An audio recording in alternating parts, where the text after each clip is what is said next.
And the last recommendation is to plant natives or species that are local to your area. So why is that so important, Dr. Taylor?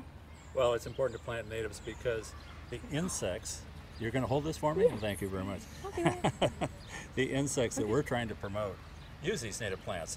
And here I'm holding two milkweed plants. I'm holding what is known as a butterfly weed right here on my left, and I'm holding something that's called swamp milkweed here on my right.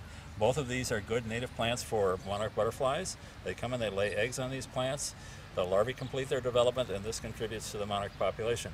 But we're also interested in planting native nectar plants, all right? Seeking out a lot of native nectar plants that could be added to these gardens so that the butterflies can have the native nectar sources that they need.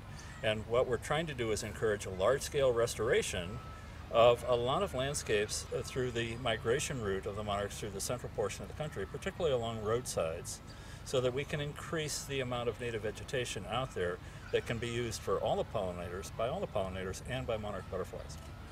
Great, so we can all do our part, Right. helping pollinators. All right, and so now we're looking also at monarch way stations, and how are those important? Well, let me just tell you about Monarch Way Stations. It's a program we started about 5 years ago, and this program we encourage people to try to create habitats for monarch butterflies because we're losing so much habitat each year, each day in this country. You know, it adds up. 2.2 million acres a year is what we're losing just due to development. That's an awful lot of habitat. In the length of time I've been running Monarch Watch, we have lost an area in this country that's 3 times the size of the state of Illinois. That's a lot of habitat to lose for our native wildlife, and so we want to do everything we can to compensate for that and get a lot of people involved to create these habitats in schoolyards, in nature centers, in their own private properties, wherever they might be, and all the natural sites that are under the control of states and federal agencies.